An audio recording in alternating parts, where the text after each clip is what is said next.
How fantastic to see you. And not only are you back together, we understand there's going to be a documentary now. You've just signed on the dotted line. Is that right? Yeah, we actually signed today, yeah. So Hi, Piers, by the way. How are you? I was going to say, lads, I mean, we go back a long way. To put it mildly, I first knew these guys in the late 80s when I was doing the pop column on The Sun, and I was there before, during, after, and we've seen each other over the years a bit. You look amazing, guys. You look about 10 years younger than last time I saw you. So do you. How's life been for you? I know, Matt, you've been in Vegas. Luke, you've been acting. It's actually been pretty successful away from this country. But how has life been for you guys since we last saw you? We've just been gearing up for the shows, and we've just been connecting in a way that we've always wanted to, like as brothers, really. Just like we've been setting the sound up for the intro of the show, and we just know that that we're now in a place where when those lights go dark, at the O2 in Manchester Arena, we're getting goosebumps in rehearsals and stuff. So it's an incredible place to be. Yeah, and it's been a bit of a journey, Piers. You know, I mean, you've done the same thing. That you came here for a while and you've had a great success. So congratulations on that.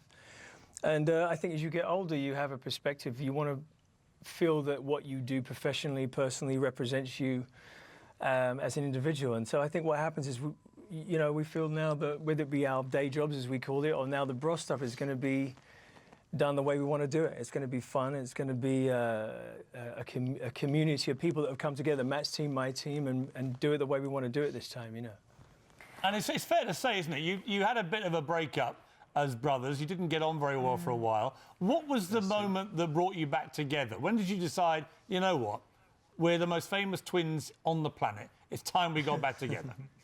I think life, to be honest with you. I love Matt very much, and I think when casualties include family, because of, obviously being in the public eye is a pressure, and growing up is a pressure too, and together it's even more of a pressure. So you get over that, you grow up a little bit, you learn a few things, and I just missed my brother. I missed hanging out with him and work being an issue. So we had a big chunk of time where work wasn't even an issue for the two of us. Do you blame fame for the fact that there was this split, that there was a certain amount of bitterness between two brothers? Because as you say, family's so important. Was it fame to blame? I think, I think that bitterness, it wasn't bitterness. We were born on the same day. We went to school together. We ended up joining a band together. And it just got to the point where we were just a little bit, we needed some space from each other. And it was just, life went by, and we wanted to genuinely establish ourselves as individuals and artists, and it's a nice feeling to be able to say that I've established myself in music, and Luke certainly established himself in film.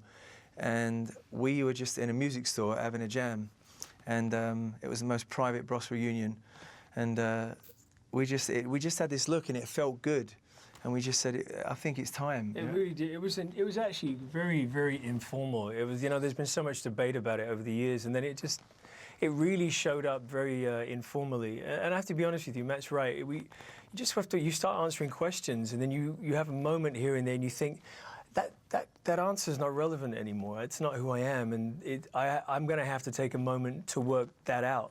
And I think our friendship was a casualty of that, but the love never went anywhere, and I think any sibling would understand that. Do you miss Britain? Do you miss, country pubs and rough old football and terrible weather and stuff like that? I just got back. I just played Wembley, and me and my team, we always do a pub crawl in Shepherd's Bush, Shepherd's Market. Yeah. And we always have a good laugh, and it always ends with a curry, and it's just something we do. But I love St James Park. I love lovely Liz. I'm a royalist. I love the architecture. I definitely miss back home. Your only London O2 date, August the 19th, when it was announced, sold out in 7 seconds. I remember Andy Coppin at Live Nation said, let me go check on this. He walked out the door and came back within seconds. He went, we're done. I was like, what do you mean? And then we got that information. So that was a big deal. We did add another. There is another night at the O2 on the 20th that we put on. So and Manchester Arena on the 22nd, which I'm stoked about because I've never had anything but a crazy time up north. So I can't wait to get up there. I remember watching you guys play that very arena at the height of Bros fame. It was insane. Are you coming, Piers? Piers, are you going to come to the O2? I feel like I He should was be buying there. all the tickets. I feel like I should be there. You've got to understand, when I was a pop editor, these were the first band, really, I ever wrote about. I mean, I think the first time I ever had a picture... You were the first journalist I think you were the first journalist in British history to actually come up with the concept that the journalist should be photographed with the artist. But it was Really? Yeah. That. Yeah, no, it's completely true. I decided that it was all going to be about me and not these pop stars. But it was, I remember that picture. Dave Hogan, our friend, seems to be working for you, took the Piers. picture. I'm going to find that picture tomorrow because, unfortunately, it will show again how much I've aged by comparison.